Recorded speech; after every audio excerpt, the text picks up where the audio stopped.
से, कोई राजस्थान से, कोई पंजाब से, हर व्यक्ति अलग अलग राज्य से आके यहां बसा। कोई 10 साल, 20 साल, 50-50 साल पहले लोग आके यहां बसे, बिहार से, यूपी से। मैंने आने के बाद में ये कहा कि भी दिल्ली सबकी है और हम दिल्ली सरकार के नाते अब हर राज्य का दिवस मनाएंगे और सबको शुभकामनाएं देंगे। एक इंटीग्रिटी का भाव आना चाहिए, एक एकता का भाव कि ये हम सबका राज्य है। और इसी के साथ जोड़ते हुए मैंने कहा भी हम सबकी जिम्मेदारी भी है, खाली सरकार का काम नहीं है कि सरकार ये करेगी, सरकार वो, सबको करना पड़ेगा।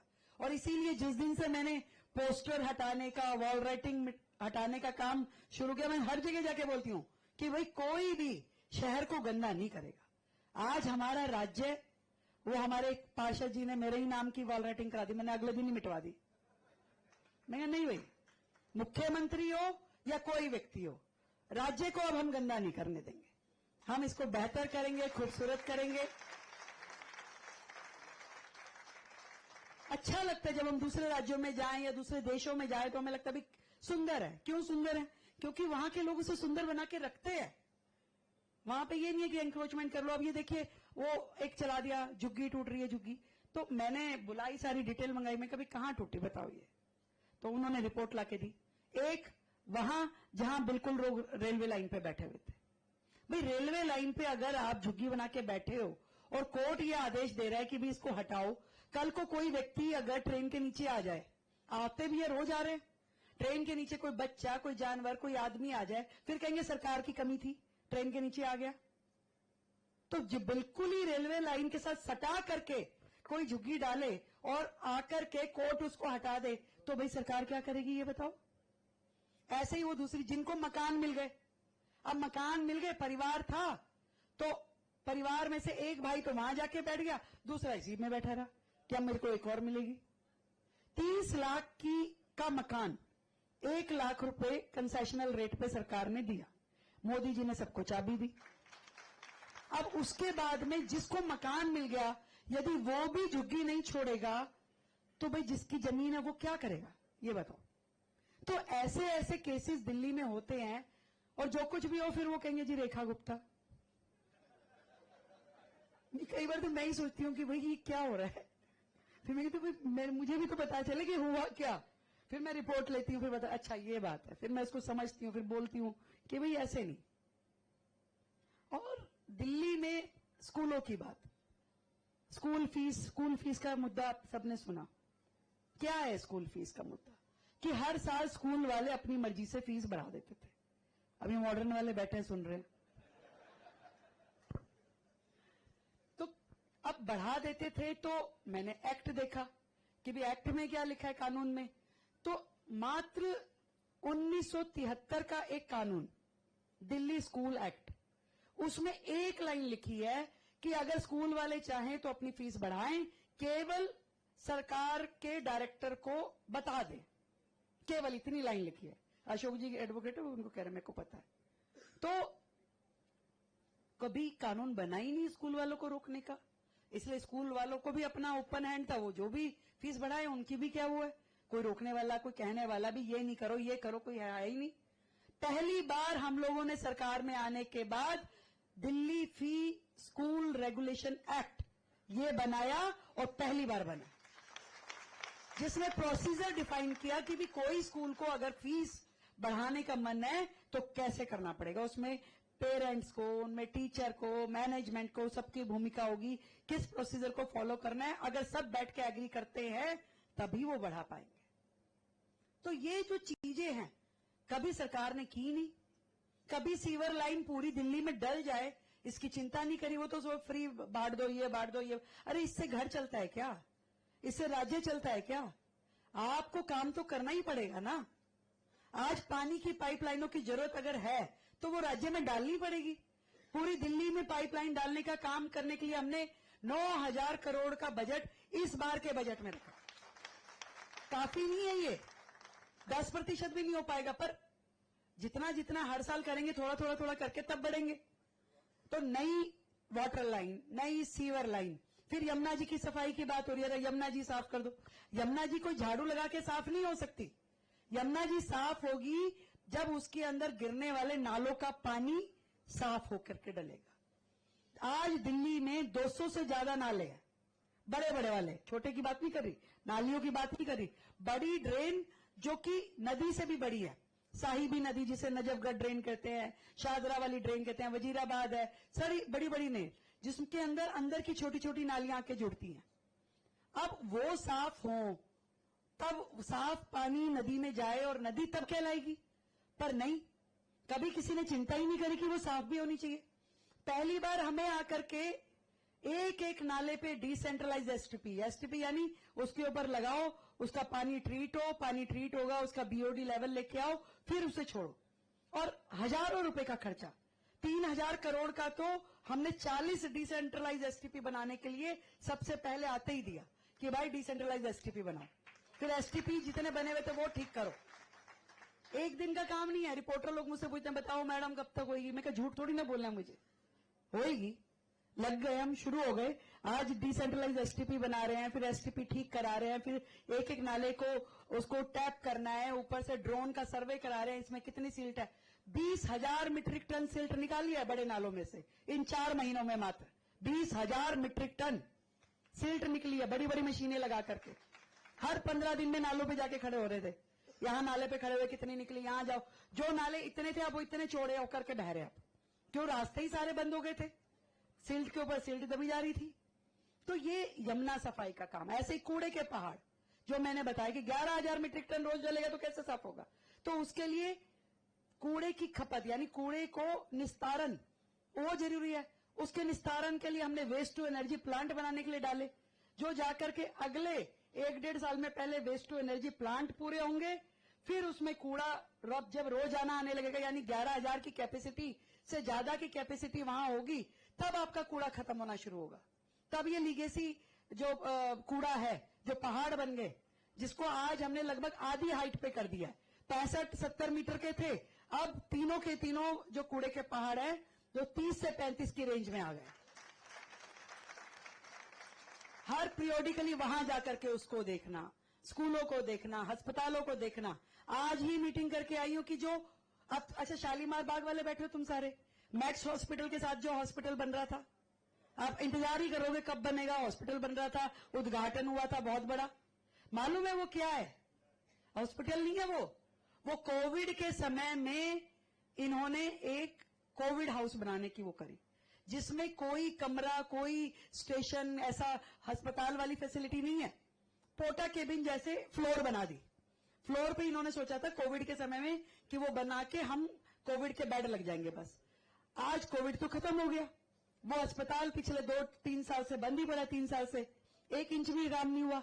मैंने खुलवा के देखा, मैं कभी क्या है, तो पता चला इसमें कुछ है ही नहीं, वो खाली प्लेटफॉर्म बना के लोहे के वो गाड़ के छोड़ दिए। आज उसका सोचो, जिसपे 2,000 करोड़ रुपए खर्च हुए, ये सारे जो हॉस्पिटल सेमी फिनिश पड़े हैं, आज उसका अगर मैं सोचूं तो और 2,000 खर्च के करके भी वो चालू नहीं हो सकते, और 2,000 करोड़ खर्च दूं तो भी नहीं चालू हो सकते। वो इतनी स्थिति ऐसे भी, जिस चीज का बन ही नहीं सकता अस्पताल, जो है ही पोटा केबिन, तो क्या करूं। तो आज जिस मीटिंग के लिए मैं लेट हुई, उन एजेंसियों को मैंने बुलाया था, एक्सपर्ट्स को, कि आप राय दीजिए कि इसका हम करें क्या। ऐसे एक्सपर्ट को हमने हायर किया जो बताए कि भाई ये जो सेमी फिनिश जिसे वो हॉस्पिटल कहते थे, अब इनका करें क्या, और इतने पैसे डाल दे तो भी मजा नहीं आएगा, तो करना क्या है। तो अब वो अपनी रिपोर्ट देंगे, वो हमें बताएंगे कि इसका क्या करना है, तब जाकर के हम उसमें पैसे डाल के उसको शुरू कर पाएंगे। ऐसी स्थिति में दिल्ली को वो लोग छोड़ के गए जिस मॉडल की ये बात करते हैं। मैं तो लुधियाना होके ही सही बात करे, लुधियाना में चुनाव था, वहां पे केजरीवाल जी कहते दिल्ली मॉडल, दिल्ली मॉडल। मैंने वहां जाके सच्चाई बताई, मैं कहा ये दिल्ली मॉडल छोड़ के गए। मैं फिर उनको कहा, मैं कहा हमारा केजरीवाल हमें दे दो भाई। कह रहे क्या करोगे, मैं कहा तिहाड़ इंतजार कर रही है।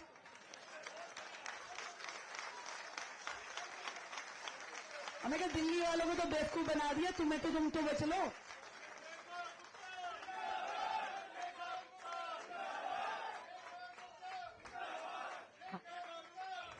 मैं कहा दिल्ली वालों को तो ठोकर खा के अकल आई, तुम हमारी ठोकर से ही अकल ले लो भाई।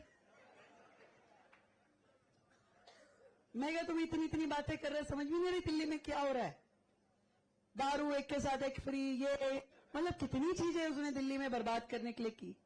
एक एक चीज आज हमें फिर से नए सिरे से चीज समेट समेट के चलानी पड़ रही है। नई एक्साइज पॉलिसी पे डिस्कशन चल रहा है, नई ईवी पॉलिसी पे, इलेक्ट्रिक व्हीकल पॉलिसी पे डिस्कशन चल रहा है। हमने इलेक्ट्रिक बसें चलाई हैं, तो अब इस टाइम तक 700 नई इलेक्ट्रिक बसेस, जो हरी बसेस चल रही है ना, जिसका नाम देवी भी है, तो बिजली वाली बसेस है, ताकि धुआं नहीं हो, पॉल्यूशन नहीं हो। और धीरे धीरे सारा उसके ऊपर लेकर के आ रहे हैं कि दिल्ली में पॉल्यूशन कैसे कम हो। पहली बार क्लाउड सीडिंग यानी आर्टिफिशियल रेन की तैयारी हमने दिल्ली में की है। पहली बार हमने 1000 वाटर स्प्रिंकलर हमने किराए पे ले रहे हैं, जो कि साल भर दिल्ली की सड़कों पे घूम के ये जितनी धूल मिट्टी उड़ती है उसको बिठाएंगे और एयर पॉल्यूशन जिसके कारण से कम हो पाएगा। पहली बार इतनी सारी चीजें पहली बार हो रही है। दिल्ली के स्कूलों को रिवाइव करने के लिए काम पहली बार हो रहा है। अस्पतालों में दवाई खरीदने के टेंडर जो ट्रांसपेरेंट तरीके से, अभी क्या था, हर अस्पताल को अपनी अपनी चल रही थी कि भाई हम खरीद लें और उसमें करप्शन चलता था। पहली बार उसको हम ट्रांसपेरेंट कर रहे हैं कि भाई नहीं, ट्रांसपेरेंट तरीके से काम होगा। पहली बार दिल्ली में जन औषधि केंद्र खोले गए जहां सस्ती दवाई मिलती है। पहली बार आयुष्मान आरोग्य योजना चालू की, जिसमें दिल्ली वालों को पूरे देश में लागू हो गया, दिल्ली में नहीं दे रहे थे। आज आरोग्य होने के साथ साथ 10 लाख रुपए का इलाज सरकार ने अपने जिम्मे लिया।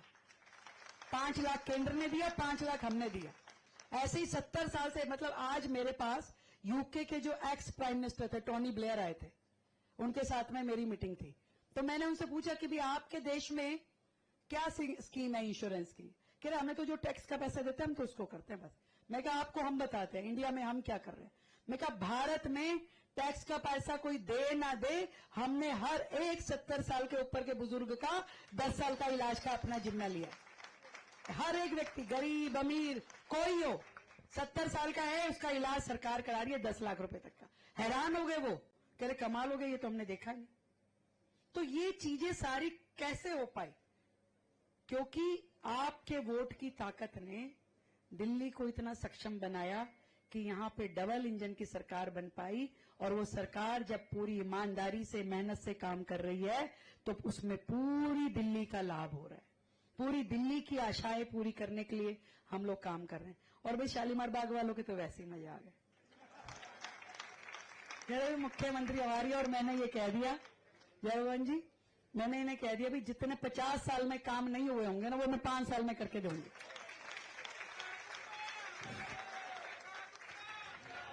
और ये बता दूं, 80 करोड़ के काम तो इन 3 महीनों में हो चुके, लग गए 80 करोड़ के। अब मैं फिगर बोलती नहीं क्योंकि बाकी एमएलए मेरे पीछे पड़ जाएंगे। इतने काम तो हमारे इस विधानसभा के लग चुके हैं। और मतलब मेरे पास इतना समय भी नहीं होता मैं उनका उद्घाटन करने जाऊं।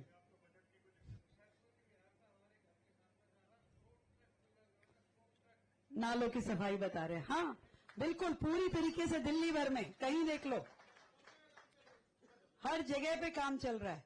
और हमने तो यहाँ कार्यकर्ताओं पे, बाकी सब पे भी तुम लोग उद्घाटन कर लेना, मेरा काम तो काम कराने का है, बाकी तो तुम देखो। तो ये सारी चीजें आज हम 11 साल केंद्र के, 100 दिन राज्य सरकार के, और अभी तो एक बहुत लंबा सफर देश ने और दिल्ली ने तय करना है। और मिल करके जब चलेंगे, मैं इतना कहना चाहती हूं भाई, बस ये चीज समझ के आनी चाहिए कि 27 साल बाद प्रभु ने दिल्ली को ये अच्छे दिन दिखाए हैं। इसमें धैर्य के साथ में दिल्ली की बेहतरी के लिए काम करना चाहिए। सरकार अपना काम करे, पर हम सब भी क्या क्या कर सकते हैं। अभी क्या होता है यहाँ पे ना, अपने की वो नहीं है, दूसरे की थाली देखते रहते हैं। और व्हाट्सएप पे डलता तो है इस ब्लॉक में ये हो रहा है, इस ब्लॉक में, कह रहे वो तो ठीक है, उसके ब्लॉक में 4 काम हो रहे हैं, मेरे 2 हो रहे हैं। ये तकलीफ हो रही है यहाँ पे। कह रहे वहां ये हो रहा है, पीतमपुरा में तो ये हो रहा है, शालीमार बाग में ये हो रहा है। वो हैदरपुर वाले कहेंगे हैदरपुर में तो सारी चीज हो रही है जी, आईजीएल की गैस पाइपलाइन भी डल गई, ये भी हो रहा है, सारी चीजें हो रही है, हमारे भी कराओ। नया कम्युनिटी हॉल भी बनाने के लिए लगा दिया, और नहर वाली रोड भी लगा दिया आपने, सारे काम हो रहे हैं। वो हर आदमी अपना, एक दूसरे का अपना नहीं देखता, अपना तो ये रख लिया, फिर तेरे पास क्या है। पर मैं ये बताना चाहती हूं कि 5 साल में ऐसा कोई काम नहीं बचेगा जो कि हमारी विधानसभा में होना चाहिए था और ना हो।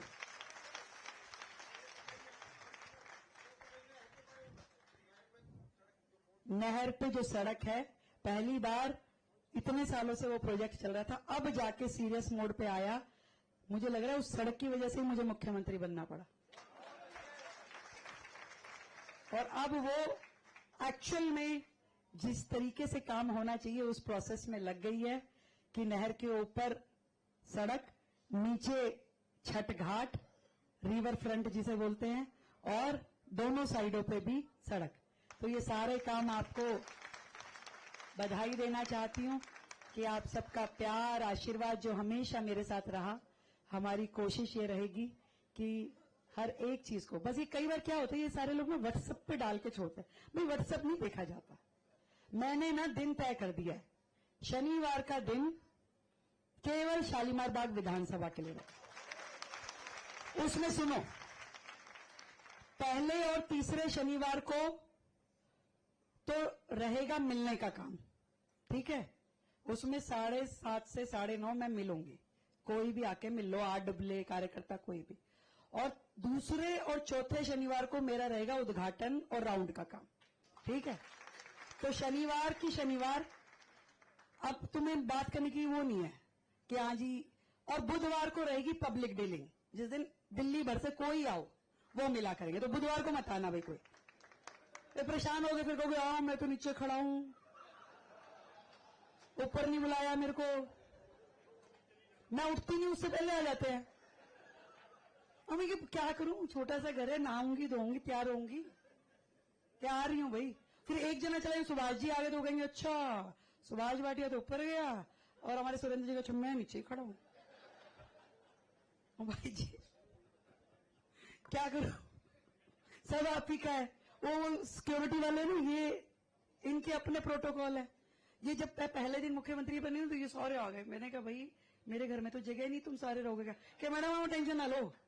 कोई गली में तंबू लगा रहा है, कोई साथ वाले स्कूल में पढ़े, कोई कहीं भी, कह रहा हमारी ड्यूटी हम अपने आप करेंगे। मैंने कहा भाई ऐसे नहीं होता। अब वो 25-30 लोग, मुझे नहीं पता कहाँ रह रहे हैं, मैंने आज तक पूछा भी नहीं। मैंने कहा मैं देखूंगी तो और मेरा दिमाग खराब होएगा। ये अब प्रोटोकॉल अगर उनका है सिक्योरिटी का, इसका, तो उसको वो निभाते हैं। वो कहते हैं नहीं भी ऐसे करो, कहते आप तो पता नहीं कहीं भी गाड़ी रोक लेती हो, कहीं भी शीशा खोल लेती हो, ऐसे नहीं होता मुख्यमंत्री का। मैं कहा कैसे होता है भाई, कह रहे आप बताओ सड़क पे दरबार लगा लेती हो, ऐसे नहीं होता। अरे मैंने कहा भाई क्या करें, आप बताओ तो सही ना। अब जो जैसी सिचुएशन है वैसे ही करना पड़ेगा, चीजों को समझना पड़ेगा। लोग अपने ही हैं सारे। मैडम आपको नहीं पता, अच्छे बुरे हर तरह के लोग होते हैं, कुछ मेलाफाइड भी होते हैं। मुख्यमंत्री का कोई मुख्यमंत्री, अभी तो पता क्या हो रहा है, कुछ लोग आते हैं ये काम है मैडम, मैं कहां से करे, यूपी से। मैं कहा तो दिल्ली में मेरे को, जी आप मिल लेती हो, हमारे वाले नहीं मिल पा रहे। कह रहे जी उनसे मिलने में टाइम लगेगा, आप मिल लेती हो, हम आपके पास ही ले आए, आप उनको बोल दो। मैं कहा ये सही है भाई। मैं कहा अभी आसपास के राज्यों का काम भी मुझे ही दे जाओ, मैं ही बता दूंगी उनके मुख्यमंत्रियों को।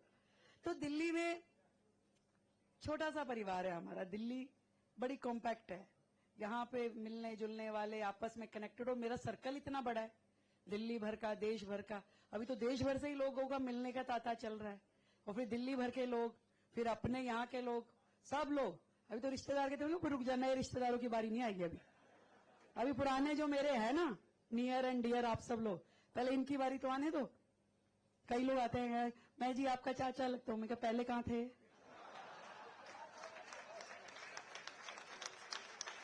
मैं मुख्यमंत्री बनने के बाद जो नई रिश्तेदारी है वो नहीं निभाई जाएगी। जो पहले वाली है वही मेरे लिए ठीक है, बहुत है, उतनी बहुत है। नहीं चेता जी, उतनी बहुत है। आपका आशीर्वाद आज भी मिल रहा है, पहले भी मिलता था। काउंसलर थी तब भी मिली, विधायक हारी तब भी मिली। तो वो लोग जो मेरे सुख साझी है वही मेरे रिश्तेदार है भाई, मेरे को इससे ज्यादा नहीं चाहिए।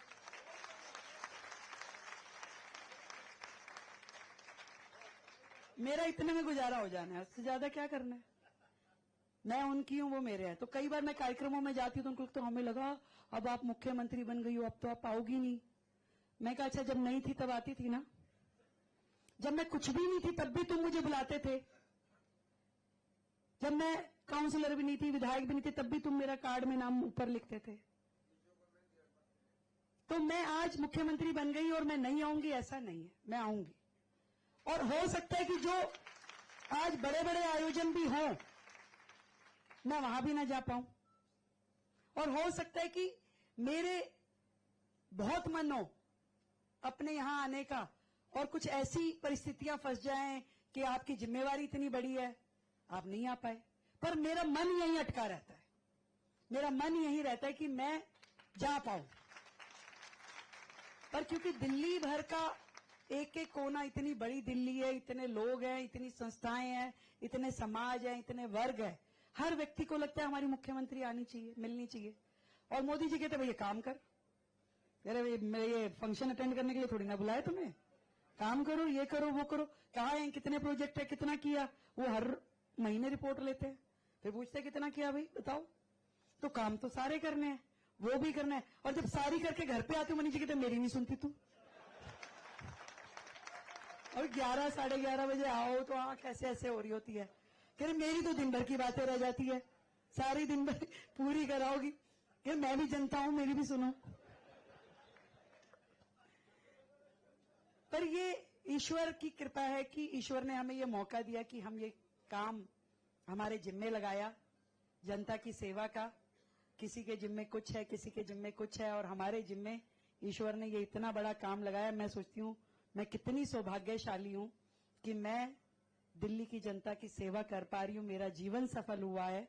आज परिवार भी ये सोचता है कि भाई सब मिलके इस काम में लगे हैं। बच्चों को मैं एक एक हफ्ता मेरी बात नहीं हो पाती, पर बच्चों को भी ये पता है कि भाई हमारी माँ जो कर रही है वो एक नेक काम कर रही है, दिल्ली की सेवा का, दिल्ली को आगे बढ़ाने का। तो सबका सहयोग जो मुझे मिल रहा है, इसलिए आप भी मेरे परिवार के सदस्य हो, और आप सबके सहयोग से, आप सबके आशीर्वाद से। कई बार क्या होता है, कोई जन बार बार फोन करते हैं, या मनीष गोयल दिन में 4 बार फोन करेगा, फिर चौथे फोन पे मुझे लगेगा ये इमरजेंसी काम है। मैं हाँ भाई क्या हुआ, नहीं बस ऐसे जी नहीं लग रहा था।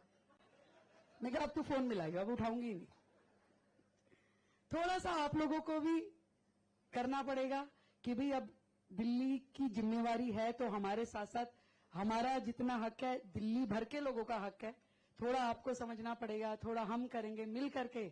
पर एक ही ध्येय है कि हमारा ये शालीमार बाग, हमारी पूरी दिल्ली बेहतर हो, सुंदर हो, और पूरे देश में जिसका नाम हो, है ना आशीर्वाद। बहुत बहुत धन्यवाद। ये एक शपथ मेरे को देके गए हैं, ये कि भी ये बोलनी है, तो खड़े होके बुलवाते, खड़े होना है, हाथ सामने करना है, राइट हैंड, और ये शपथ पढ़नी है भाई। ये विकसित भारत, अरे मैं बता रही हूं अभी कि विकसित भारत 2047 का संकल्प है। हटो, मैं भी उधर ही बीच में आती हूं, आगे जी। मैं, अब अपना अपना नाम बोलना है, रेखा गुप्ता, भारत का जागरूक नागरिक, विकसित भारत 2047 के संकल्प को पूर्ण करने की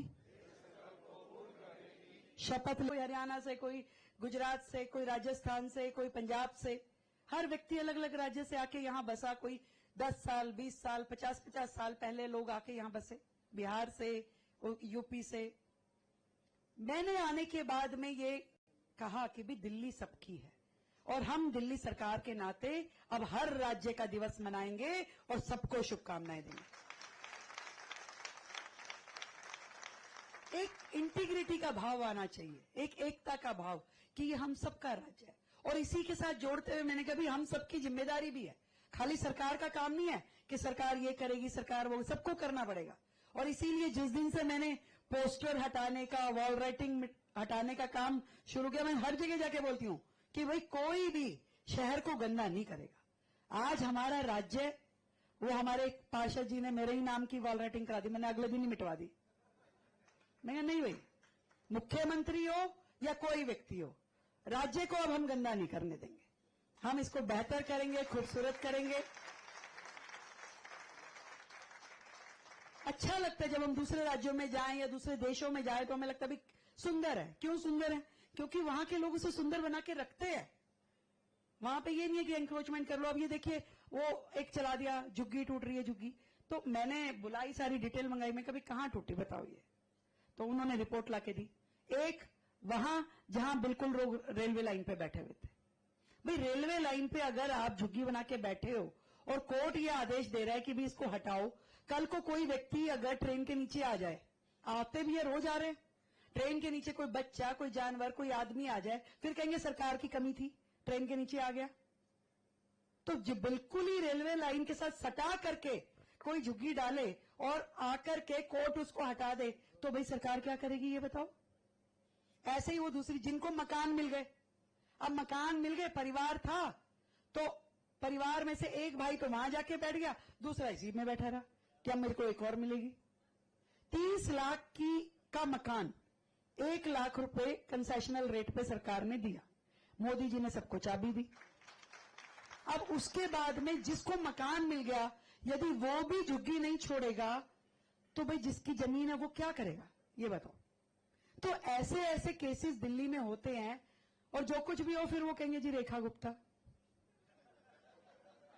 कई बार तो मैं ही सोचती हूँ कि भाई ये क्या हो रहा है, फिर मुझे भी तो पता चले कि हुआ क्या, फिर मैं रिपोर्ट लेती हूँ, फिर बता अच्छा ये बात है, फिर मैं इसको समझती हूँ, फिर बोलती हूँ कि भाई ऐसे नहीं। और दिल्ली में स्कूलों की बात, स्कूल फीस का मुद्दा आप सबने सुना। क्या है स्कूल फीस का मुद्दा? कि हर साल स्कूल वाले अपनी मर्जी से फीस बढ़ा देते थे। अभी मॉडर्न वाले बैठे हैं सुन रहे हैं,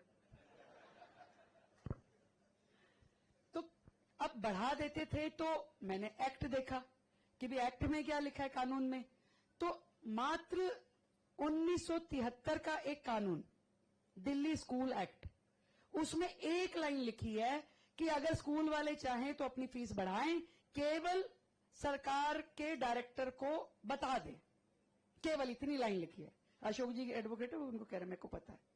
तो कभी कानून बना ही नहीं स्कूल वालों को रोकने का, इसलिए स्कूल वालों को भी अपना ओपन हैंड था, वो जो भी फीस बढ़ाए उनकी भी क्या हुआ है, कोई रोकने वाला, कोई कहने वाला भी ये नहीं करो ये करो, कोई है ही नहीं।